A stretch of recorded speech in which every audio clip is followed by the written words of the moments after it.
हर हर महादेव। स्वागत है आपका बजट ट्रिप सीरीज के 13वें एपिसोड में, जहां हम आपको 3000 से 5000 के बजट में घुमाएंगे भारत के प्रख्यात धार्मिक स्थलों पर।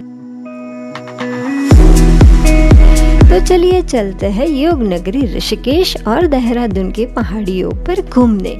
इस वीडियो में हम आपको अहमदाबाद से ऋषिकेश कैसे पहुँचे, कहाँ रुके, कब कहाँ दर्शन खुले रहते हैं, कौन से स्थल पर आप घूमने जा सकते हैं और बजट कितना होगा, इसकी पूरी जानकारी देंगे। तो जुड़े रहिए हमारे साथ इस पूरी यात्रा में। तो सबसे पहले आप अहमदाबाद से निकल जाइए योगा एक्सप्रेस वाली ट्रेन से ऋषिकेश के लिए, जिसका किराया करीबन 550 रुपये है, जो अहमदाबाद जंक्शन से रोज सुबह 10:50 पर निकलती है, जो आपको 25 घंटे और 35 मिनट के सफर के बाद पहुंचा देगी ऋषिकेश जंक्शन पर। ऋषिकेश पहुंचकर रिक्शा की मदद से अच्छी सी धर्मशाला में रुक जाइए, जिसकी बुकिंग आप yatratham.org के माध्यम से कर सकते हैं, जिसकी लिंक डिस्क्रिप्शन में दी गई है। धर्मशाला में विश्राम करके पास ही में भोजन कर लीजिए, जो आपको 100 से 150 रुपये में मिल जाएगा। सबसे पहले आप जाइए राम झूला देखने। यह ऋषिकेश के 2 प्रसिद्ध पुल में से एक है, जो गंगा नदी के ऊपर बना हुआ है। यह पुल दोनों किनारों को जोड़ता है। यह पुल 750 फीट की लंबाई में बनाया गया है।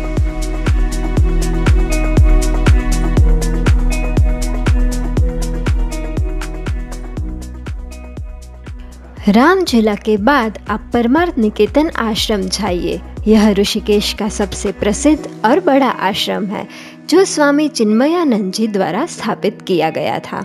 यहाँ पर रोज शाम को गंगा आरती होती है, जो एक बहुत ही अद्भुत अनुभव है। आप इस आश्रम में योग और ध्यान की कक्षाओं में भी भाग ले सकते हैं।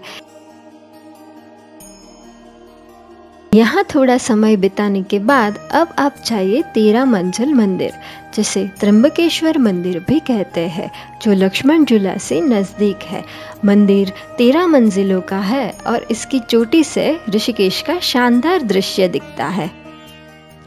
शाम के समय अब आप जाइए त्रिवेणी घाट। यह ऋषिकेश का सबसे पवित्र घाट है, जहाँ 3 नदियों गंगा, यमुना और सरस्वती का संगम होता है। यहाँ शाम को गंगा आरती का दृश्य बहुत ही सुंदर होता है। यहाँ की आरती में भाग लेने का अनुभव अद्भुत है। आप चाहे तो परमार्थ निकेतन आश्रम जाकर भी गंगा आरती का आनंद ले सकते हैं।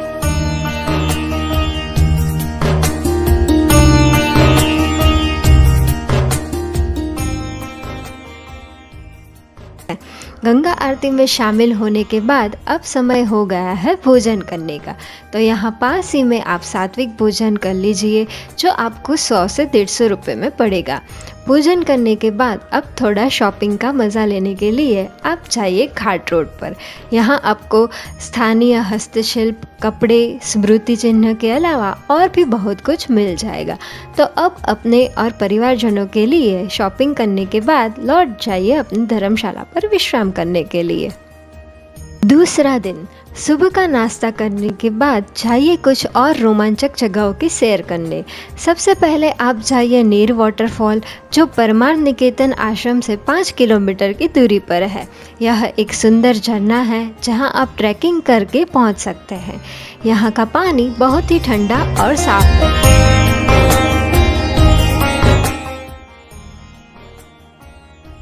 यहाँ प्रकृति का आनंद लेने के बाद अब आप जाइए ऋषिकेश के फेमस पॉइंट पर रिवर राफ्टिंग के लिए, जिसके लिए आपको जाना होगा शिवपुरी, जहाँ गंगा किनारे कैंपिंग और रिवर क्राफ्टिंग का मजा लीजिए।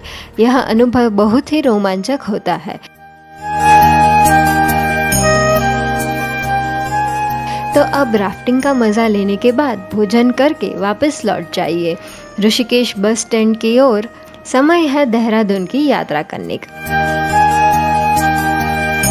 ऋषिकेश बस स्टॉप से आपको देहरादून के लिए प्राइवेट बस की सुविधा मिल जाएगी, जो आपको 1 घंटे के सफ़र के बाद पहुंचा देगी देहरादून। वहां पहुंचकर अच्छे से धर्मशाला में रुक जाइए, जिसकी बुकिंग आप yatratham.org के माध्यम से कर सकते हैं, जिसकी लिंक डिस्क्रिप्शन में दी गई है। तो अब नाश्ता या भोजन करके आप देहरादून के बाजार में शॉपिंग करने का मजा ले सकते हैं और अंत में अपनी धर्मशाला में विश्राम करने चले जाइए। तीसरे दिन सुबह का नाश्ता करके सबसे पहले जाइए मिंद्रोलिंग मोनास्ट्री। यह तिब्बती शैली का बौद्ध मठ परिसर देहरादून के सबसे शांत स्थानों में से एक है। यहाँ का वातावरण मन को सुकून देता है। अगर आप तिब्बती संस्कृति और बौद्ध धर्म में रुचि रखते हैं तो आपको यहाँ जरूर आना चाहिए। मिंद्रोलिंग मोनास्ट्री के बाद अब आप जाइए FRI म्यूजियम। यह म्यूजियम वनस्पति जगह की जानकारी का एक भंडार है। यहाँ आप विभिन्न संस्कृतियों, वन जीवों और पर्यावरण संरक्षणों के प्रयासों के बारे में बहुत कुछ सीख सकते हैं। FRI म्यूजियम देखने के बाद पास ही में किसी स्थानीय भोजनालय में भोजन कर लीजिए। भोजन करने के बाद अब आप जाइए टपकेश्वर महादेव मंदिर। गुफा में स्थित यह शिवालय बहुत ही प्रसिद्ध है। यहाँ मन्नत मांगने और पूजा अर्चना करने के लिए बहुत से लोग आते हैं। महादेव के आशीर्वाद लेने के बाद अब जाइए सफर के आखिरी स्थल की मुलाकात लेने, जो यहाँ से 8 किलोमीटर की दूरी पर स्थित है, गुच्छ पानी, जिसे रॉबर्स केव भी कहा जाता है। यह एक प्राकृतिक गुफा है जहाँ से पानी बहता है। यहाँ का नज़ारा बहुत ही अद्भुत और रोमांचक है। आप यहाँ ट्रैकिंग भी कर सकते हैं।